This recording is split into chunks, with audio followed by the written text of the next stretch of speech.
cédula 11021932, estudiante de la carrera de Derecho de la Universidad Nacional Experimental de Los Llanos, Ezequiel Zamora. En esta ocasión me corresponde hablar sobre los componentes del Estado.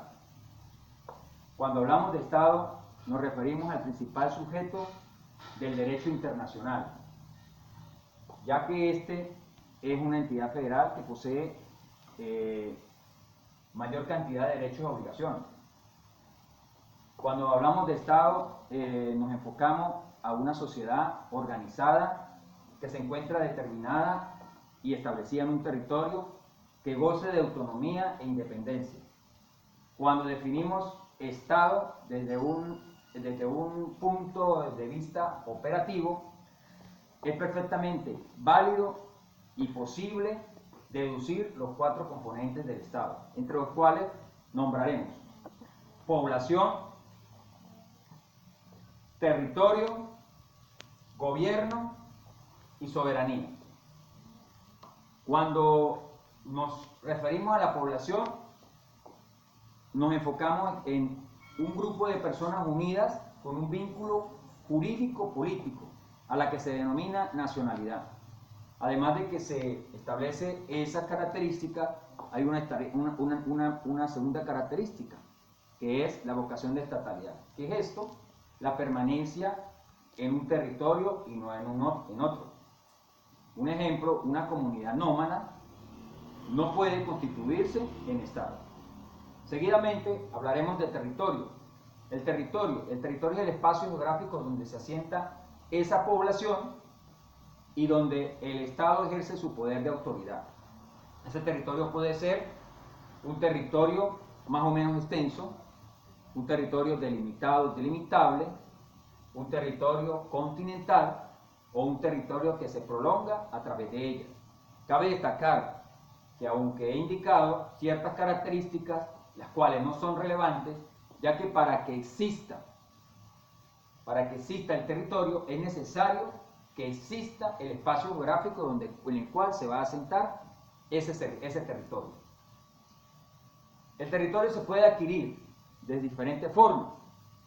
Originarios, que sería el origen del Estado, que es el principio de efectividad, de posesión efectiva de un Estado, a través de su soberanía oponible a otro Estado. Y además que ese Estado quiera adquirirlo y quiera tomar poder. Hay 2 elementos, un elemento psicológico, el nullus occupandi, que es la manifestación expresa del Estado ocupante, y un elemento material, que es la efectividad de ocupación, que es donde el Estado ejerce su poder de autoridad. Además está la acepción. ¿Qué es la acepción? Es la aparición de masas territoriales que se van incorporando a la ya existente. Entre esas están las naturales, como las islas y las deltas, y las artificiales, que son producto del hombre, como los diques y los muelles. Entre las formas de adquirir el territorio se encuentran las derivativas. ¿Qué son las derivativas? Es la transferencia territorial basada en un acuerdo entre 2 o más países para realizar esa transferencia. ¿Cómo se concreta? Primero, por la renuncia del Estado cedente, y segunda, por la aceptación del otro Estado. ¿Cómo puede ser? Puede ser a título gratuito y a título oneroso. La conquista, otra forma de adquirir el territorio, era a través de la conquista. Era cuando el Estado vencido entregaba su territorio al Estado vencedor, pero se debían reunir ciertos requisitos. Que el conflicto armado tendría que haber terminado, que hubiese una ocupación efectiva y que el Estado ejerciera su animus possidendi, es decir, el ánimo de poseer. Seguidamente hablaremos del gobierno. Cuando estamos hablando del gobierno, nos nos referimos a una comunidad, a una sociedad estructurada.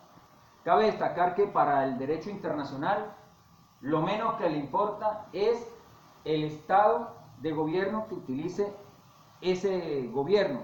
Lo que le interesa es que esté bien estructurado, que esté bien organizado, que tenga una estructura política organizada adecuadamente y que en ese gobierno exista un promotor efectivo y fácticamente real. Al derecho internacional no le interesa si es una democracia participativa, una democracia representativa o una monarquía constitucional. Seguidamente, por último de los componentes, hablaremos sobre la soberanía.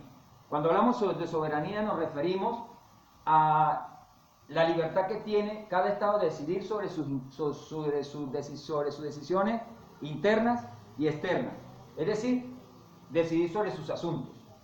Cuando hablamos de soberanía interna, se refiere a la capacidad y la potestad de cada Estado de decidir sobre sus asuntos internos, es decir, si va a tener una fuerza armada o no, qué organización política va a tener, si va a ser un Estado unitario o un Estado federal, entre otras decisiones. Por el contrario, cuando hablamos de soberanía externa, nos referimos a la capacidad que tiene ese Estado de decidir sobre sus decisiones externas, sus asuntos internos, es decir, la libertad, la independencia. Por ejemplo, decidir a qué organización internacional o no pertenece, decidir a qué conferencia internacional asiste o no, con qué país se realiza acuerdos, tratados, convenios, dónde coloca sus embajadas, dónde coloca sus consulados. Y es necesario que todos estos componentes se reúnan, que estén como requisito indispensable para que se constituya un Estado, que es el principal tópico esencial dentro del derecho internacional. Gracias por su atención. Muchas gracias.